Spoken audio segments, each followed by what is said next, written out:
Board. So welcome everybody. We're really glad to seeing everyone here on a Friday morning.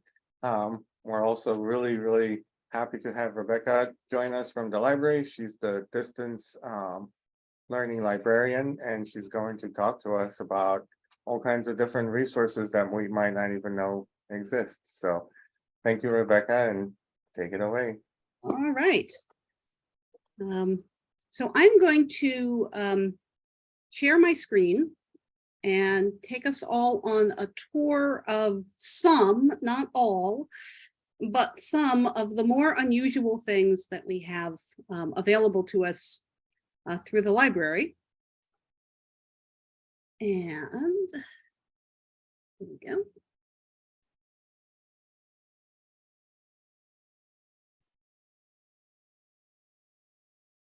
Should be, yeah, that should be the right one. I hope everybody can see the library homepage right now. Yep. So everything that I'm going to show right now is available through our Find a Database alphabetical list. So if there's something that you want to come back to later on, just make a note of the name of it and you'll be able to get in and explore it, because I'm going to be going pretty fast because I want to try and cover as much stuff as possible. So one of the things that we have here at Southern is APA's Academic Writer. This is sort of all things APA style. There's a whole Learn section that includes guides and tutorials and samples. The entirety of the APA manual is in here. And you can basically look up whatever it is you need to look up. You can also use it as a reference manager and add, collect, and format references. And there are paper templates. You can use it as a writing platform, and it will format everything in APA style. For faculty who are interested in having their students use this, there are quizzes and tutorials that your students can do and then report back to you how they did, as well as just recommending it to them for assistance. On a different note, literally, I'm not sure whether if I play this stuff, it's going to come through on the Zooms. I'm just kind of, I'm curious if that will actually work. So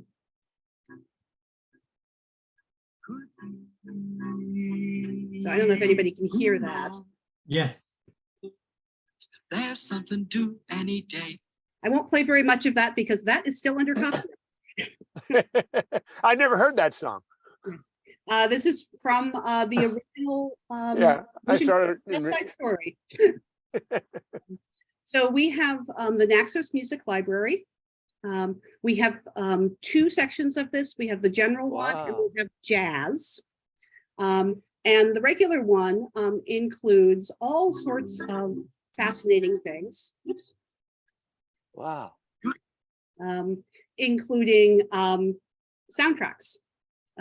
So that's a pretty cool resource.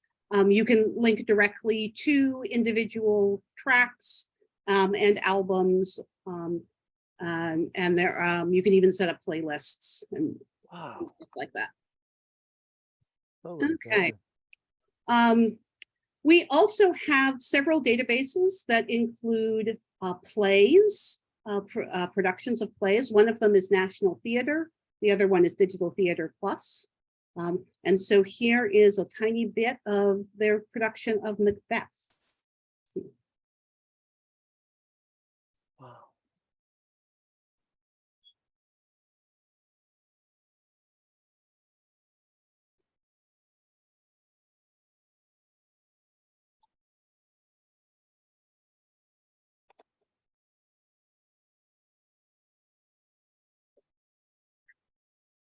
Oh,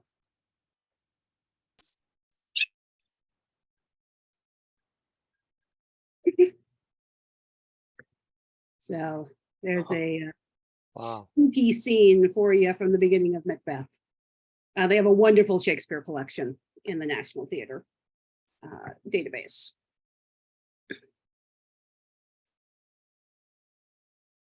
Something else a little spooky for you in this Halloween season. We have a collection of online children's books called Tumble Books. And I looked up Halloween to see what might be available. Tumble Books includes video renditions and some of the other material available include quizzes and information for book reports. Again, they have playlists and the videos are really cute.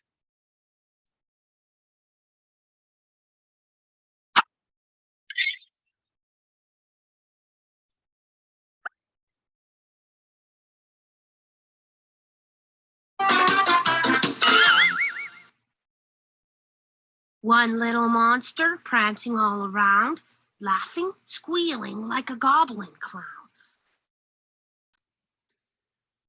So these are available for either classroom use or you can log in at home with your kids.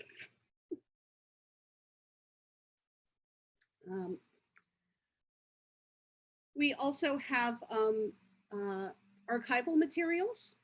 This is from our Accessible Archives African American newspaper collection to show you that the Land of Steady Habits was the Land of Steady Habits back in 1865.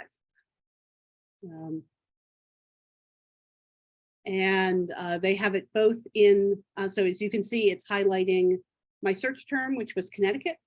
And then you can also see the page image. So the Land of Steady Habits moves slowly.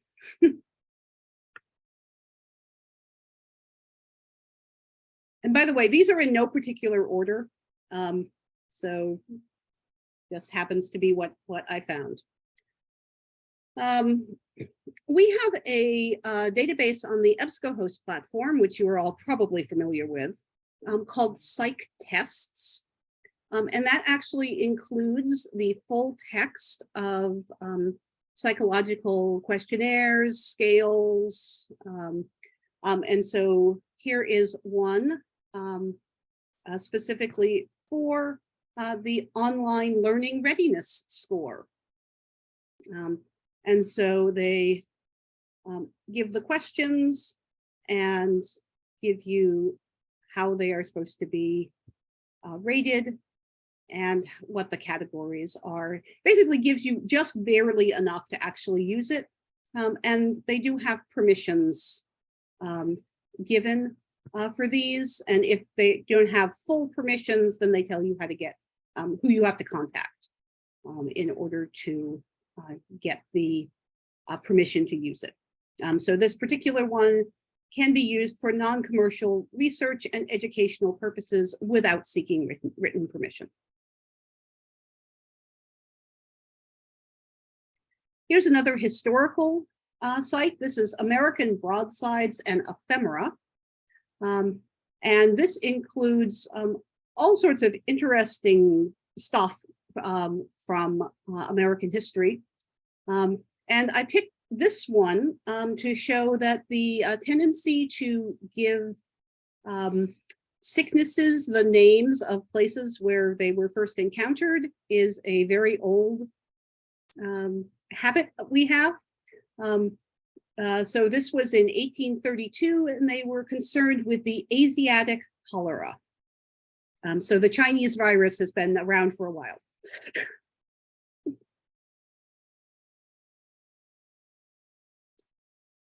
Here's something a little bit different in a database that you may very well have used for journal articles.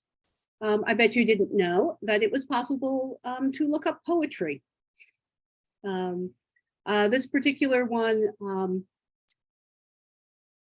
is from the journal Reflections, Narratives of Professional Helping. Again, you can search for poetry in Sociology Source Ultimate and CINAHL, and possibly a few other databases, but those were the two that I'm most familiar with that you can do that. It's in the advanced search, and you can do a either a document or a publication type poetry.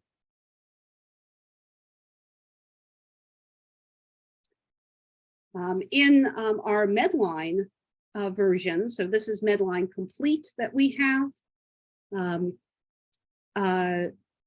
you can do an image search. So this is an MRI scan of a man's head side view from Getty Images. These are searchable from the advanced search by selecting the document type image.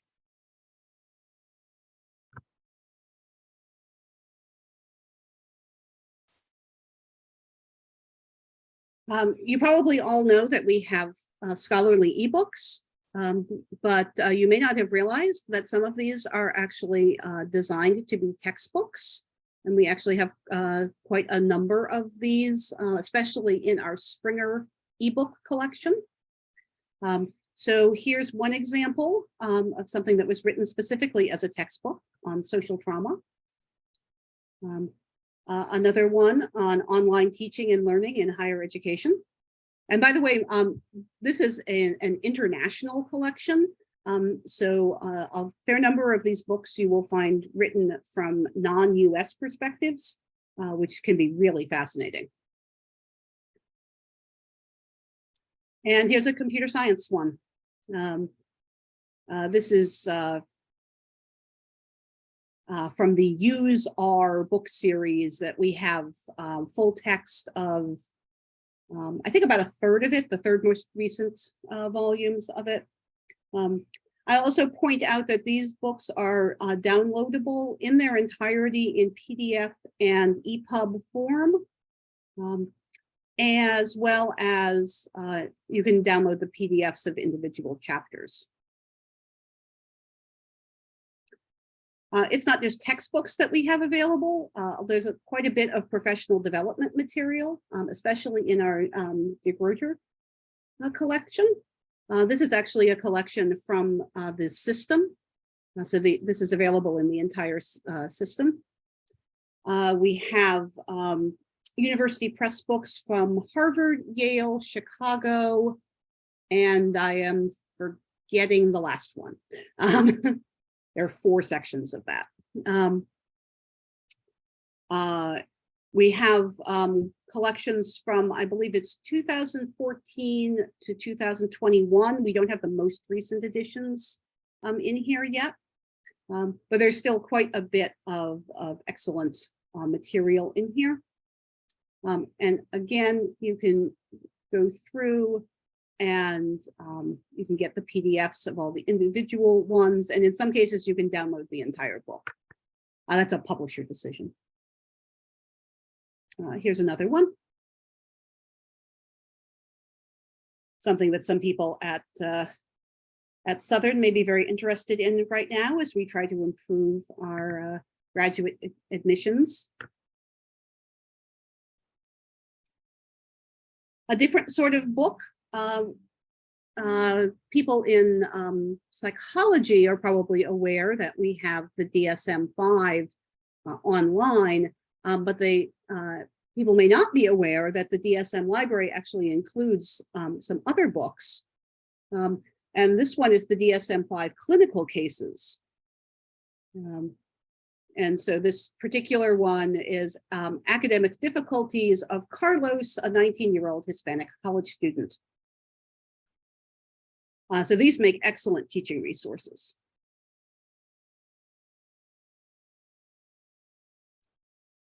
Statista is a different sort of database. It includes statistical information. In some cases, you get these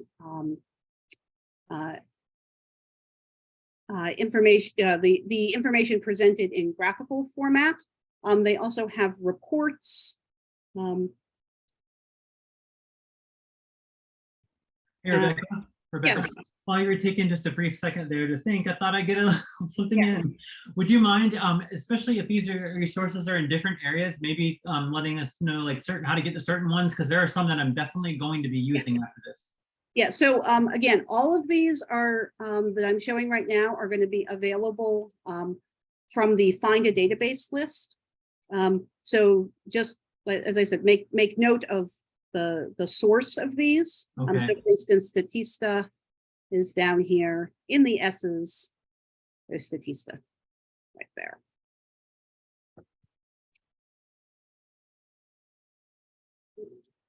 Scroll back. Thank you very much. Yeah. And so there are a whole lot of fascinating Supreme Court related statistics available in here.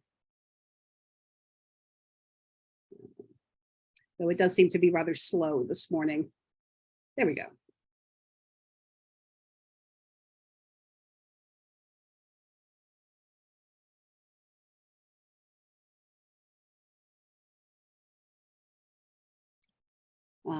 They have these reports that are available as well.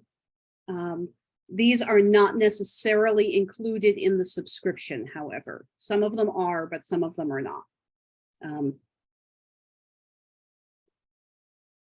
They have infographics, the statistics themselves, the reports, outlook, industry outlook, material, some company info.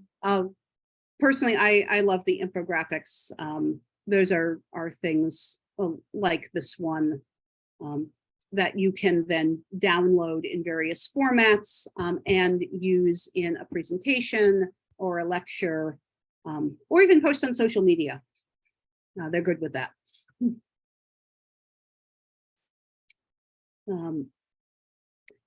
A different sort of resource is Cabell's, which is a journal information platform. So they have, they used to call them whitelist and blacklist, and they have kindly changed that language. So the journalytics is the information about journals that meet their qualifications, and the predatory reports are the ones that meet their negative qualifications. And each of these predatory reports, and you may very well have gotten emails from some of these journals. I get them regularly for subjects that I do not write about, so they're pretty random there. But this one sounds, very, very nice and official. The International Journal of Higher Education. One of the nice things about Cabell's is that they actually put down which, what the problems are. So this one hides and obscures relationships with for-profit partner companies. They use some sort of proxy business rather than an actual physical address. And they have these oddly fast, quote, peer review, unquote, terminology. None of these individually is necessarily a sign of a poor journal. I ran across a journal very recently that was new to me that is highly regarded, that does indeed do very quick peer review, but that's because that's their mission. That's all they do is fast, rapid reports. And then they do have a link to each journal website, and you can do searches for titles or topics. So this one I actually looked up for higher education. There are an awful lot of predatory higher education journals out there. It's a nice way of being a little more careful about where you submit your article for publication. From one of our other sources, we have, this is Scopus. Scopus is new to the system. It's a system-wide availability. And one of the things that a lot of people may not realize is that you can look up institutions in Scopus. So here's the report for Southern Connecticut State University. We publish the most articles in the social sciences, followed by medicine and physics and astronomy, with arts and humanities, psychology specifically, coming in very quickly after that. And you can also go in, you can either go into the author list itself or go in and look up your favorite faculty member. Elliot was recently in the news, so we can look him up.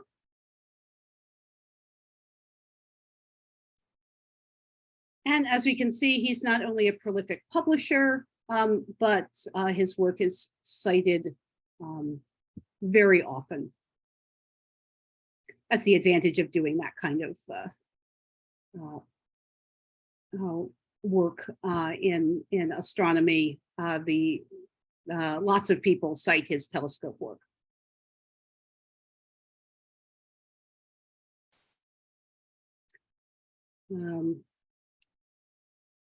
Back to some video.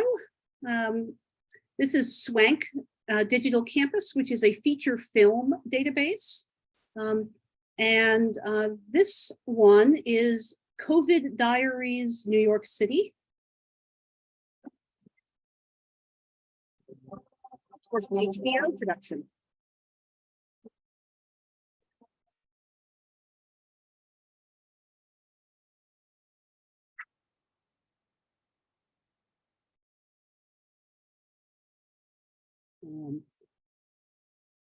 And again, it's copyrighted. I'm not going to play very much of it. Don't want to get us in trouble. But these are available for use. We have their top 1,000 and then a few extra specifically subscribed to. There's a student view and an instructor view.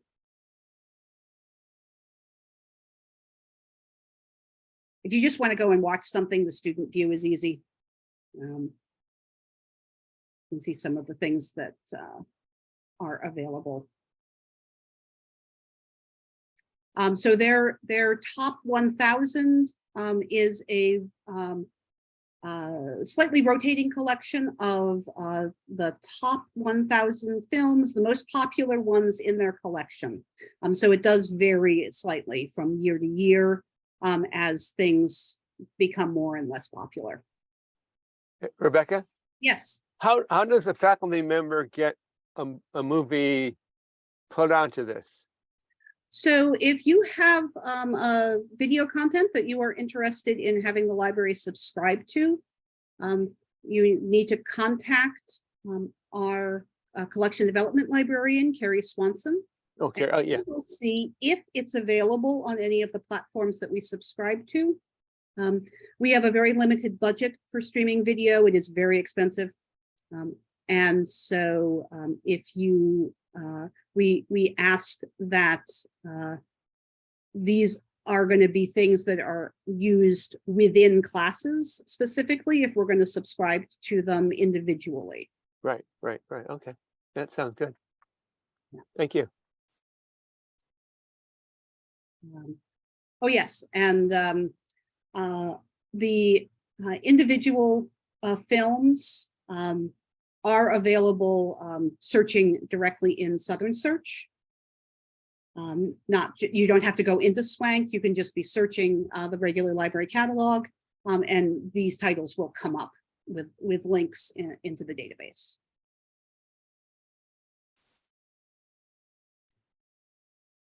Here's a different kind of resource for you. We have a database of underground comics. This is historical, and with all of the abortion controversy going on right now, I chose as my example this one from 1990, Choices, a pro-choice benefit comic. These are they exist here in this database in their entirety. It is, I do warn you, it is the underground comic collection, and some of these things are quite racy. There's also a horror collection, which is quite bloody.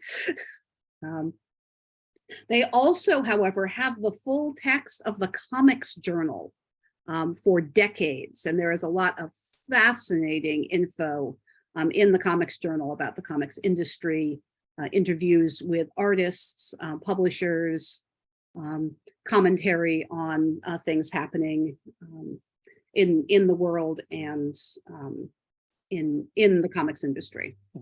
What, Rebecca, what differentiates a graphic novel from a comic? So this is actually, this includes both, but in general, I believe the Wow. here it is, underground and independent comics and graphic novel. A graphic novel is something that is more or less complete in and of itself, whereas a comic book is something that's more serialized. But it's a very vague distinction.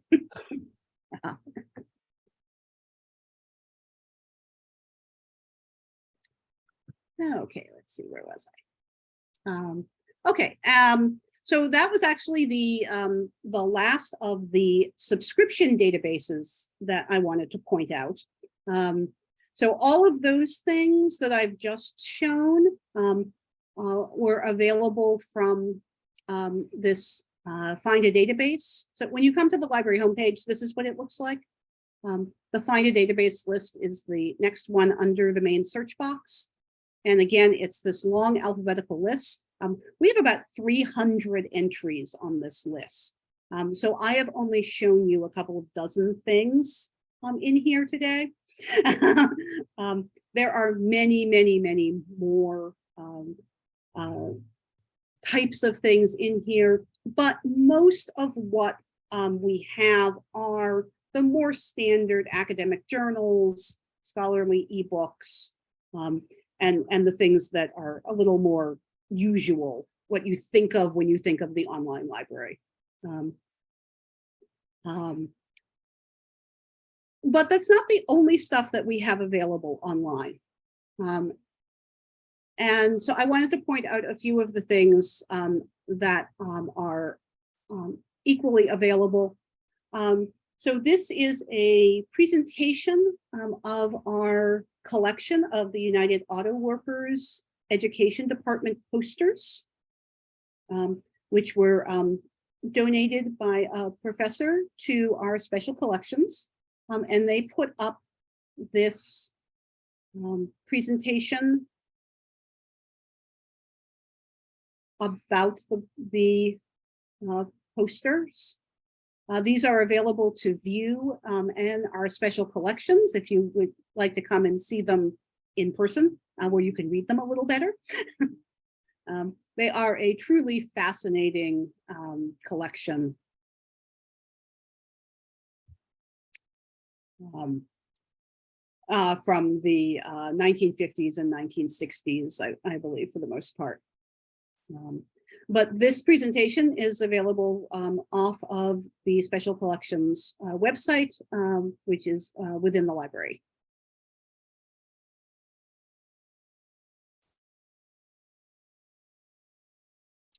Something else that's available on the library website openly is our Southern Digital Collections. These are our digitized special collections, and they include things like our past yearbooks, The Laurel yearbook was published from 1926 to 2002.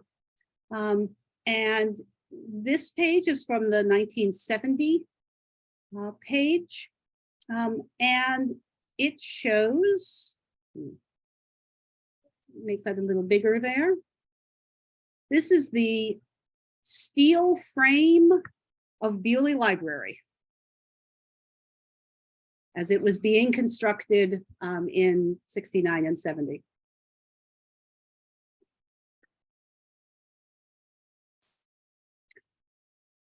Also in our digital collections, we have the Mayor DeStefano papers, which has interesting things.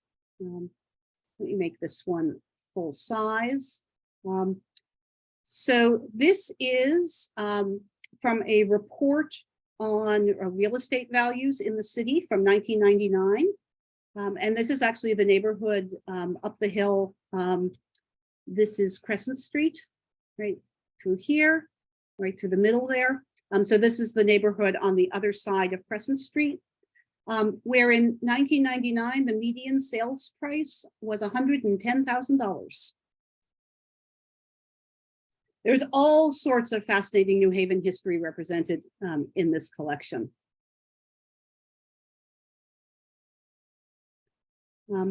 As I said, we have about 300 databases listed in our database list, but 72 of them we have marked as open, as in no login required.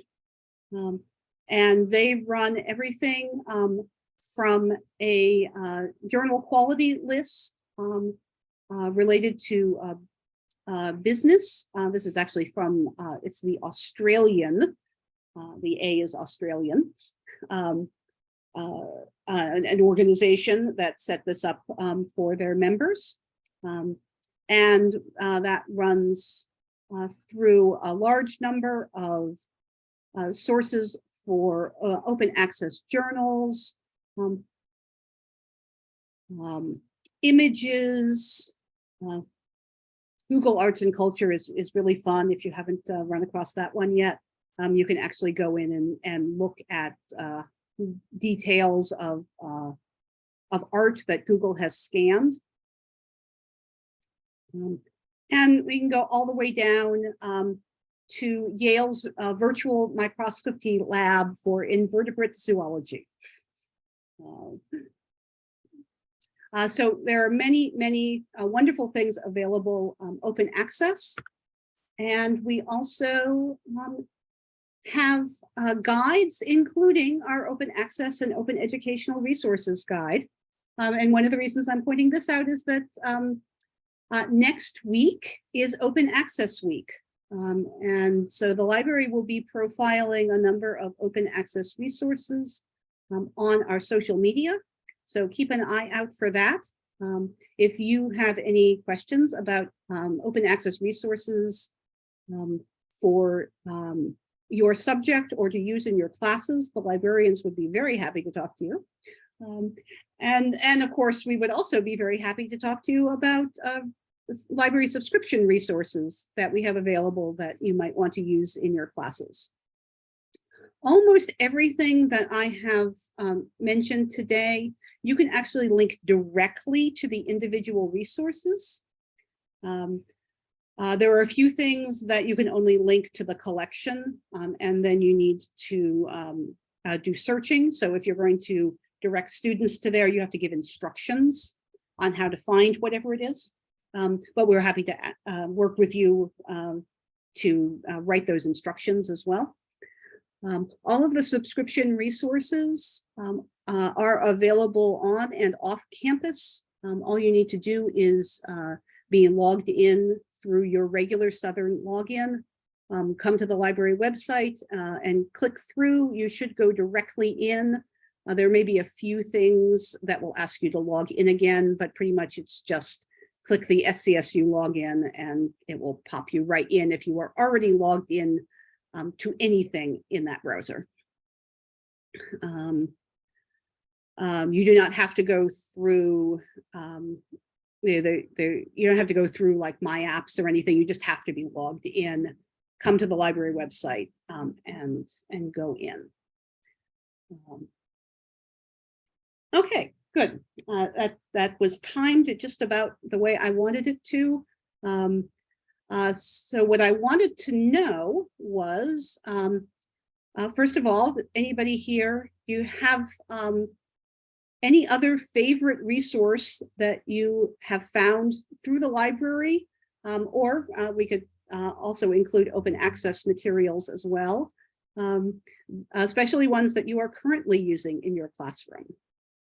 And be happy to have people put things in the chat or speak up at this point. Let's have a talk.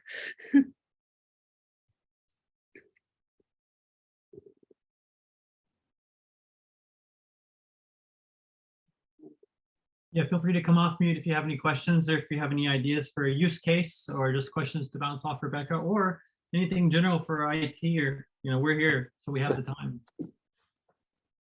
Yeah, if you don't have a favorite resource already, do you have questions about where you might find something that you're interested in? So Rebecca, to get this, you have to have a Bewley library card. Yes, you have to be, all of the subscription resources that I showed are almost all subscribed for Southern. There are a Right. few things that are system-wide. So I know we have a few people from other institutions within the system here. So some of these things are available for everybody in the system. Again, you would go through your library website, and the links from the library website will be the login links. So if you are not already logged in, you will be prompted to log in with your campus ID. Right. And but the last few things are open. So the special collections resources, the digital, the scanned digital collections, and anything on our open access Wow. lists are freely available. Oh yes, so Haley's put in the chat, Access World News. That is a fun one. So Access World News is a collection of newspapers from all over the globe, I think. I believe it's international.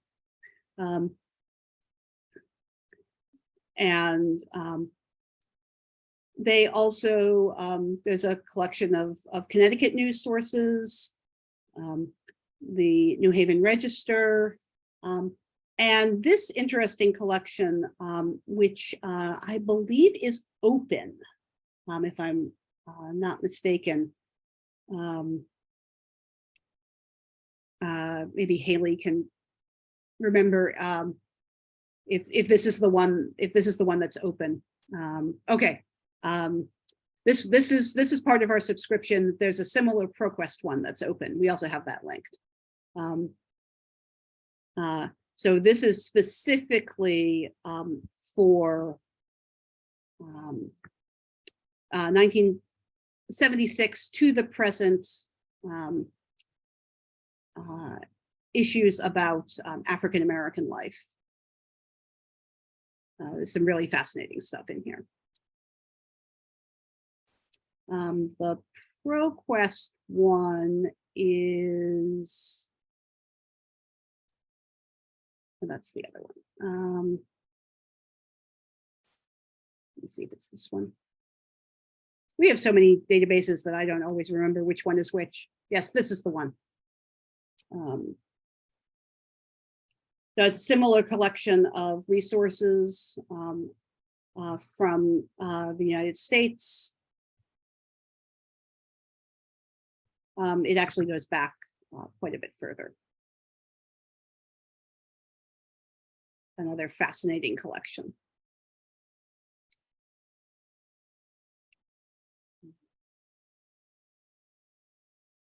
So just to review, I had mentioned accessible archives, academic writer, American broadsides and ephemera. Amy just mentioned Art Store, which does have some wonderful, it's not just art in terms of paintings, there are also photographs of sculptures. There are a collection of marvelous photographs, including historical photographs. And again, it is set up as a teaching resource, so you can link to individual images. They have permissions listed for various things, whether you can use it for educational purposes, if it's something that's available for use in other, like in a presentation, and if it is something that needs permissions, where to get those permissions. Art Store is part of JSTOR, which you're probably familiar with as the journal resource. JSTOR is the database, if I'm not making anybody too dizzy here, scrolling through here. JSTOR is, I tend to think of it as the back issue database. Their stated purpose is to produce digital scans of historical scholarly journals. And what they do is they actually start at the first issue of the journal. So there are journals here back into the 1600s.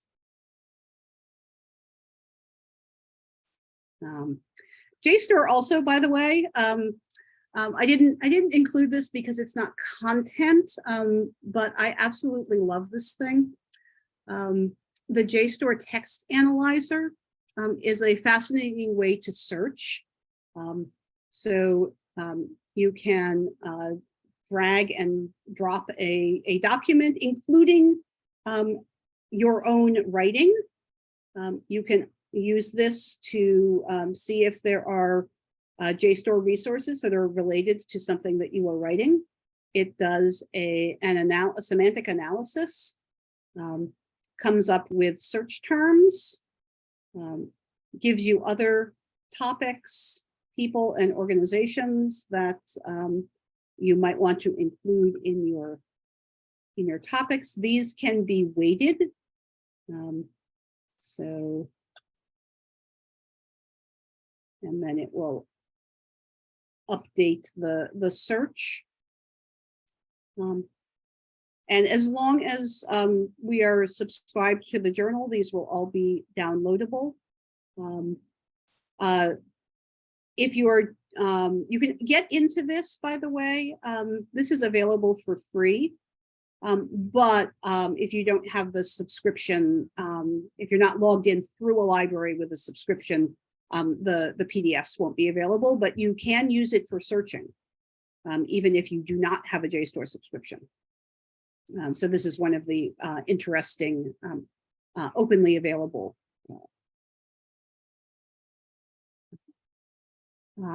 options out there.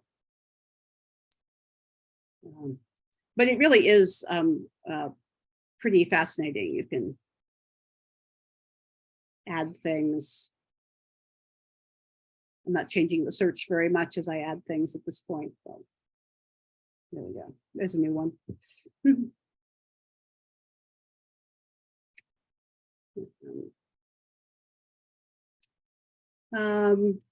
Let's see. We also, I mentioned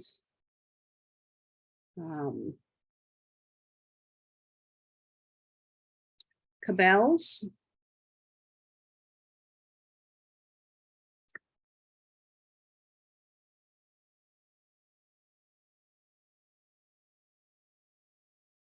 There's a whole bunch of the Connecticut Digital Archive materials available through our list.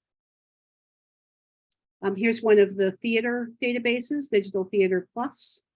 The Macbeth that I showed was from the National Theater. There's the DSM library.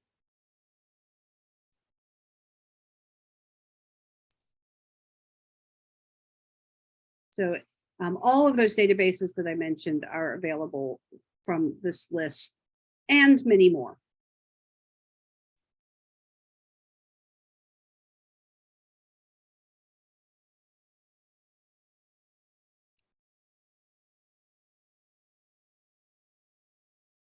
So we do try to respond to requests for new databases. So if you have something to suggest, please let us know. We can only subscribe based on our budget. Here's Nexus. So we are often not able to get something right away. But if there is something that you are interested in, do let us know. Because we keep a wish list, and we will work with you to see if it's something that we can actually get access to. And as I said, your subject librarians can help you find resources for use in your research, your students' research, or for your classes.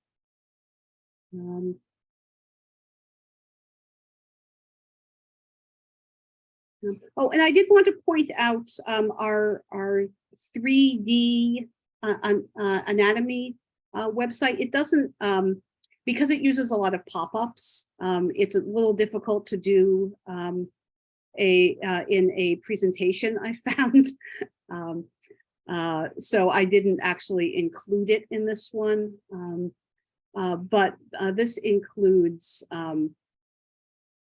3D images of human anatomy, biological concepts and processes, anatomy and physiology, and physiology animations are some really interesting ones as well. You do need to create an account with them. So you will have the first time you use it, you will be prompted to create an account. As I said, because it uses pop-ups, it's a little difficult to demonstrate in a quick demo, because I have to keep resharing the images, or I have to share my entire desktop in order to get that to work.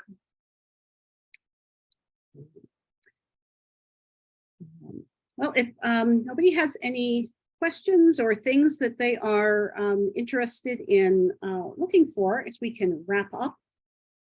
Thank you all very much for coming by, and do get in touch if there's anything that you saw today that was interesting, or that you have questions about something that I didn't share, or something that you're curious about. Thank you so much, Rebecca. This was really great. I learned a lot about some of the things that I didn't even know we subscribed to. So thank you so much for doing this. You're very welcome. That's terrific. Yeah, we have so many resources. We want people to use them. Well, have a great weekend, everybody, and thank you so much for joining us.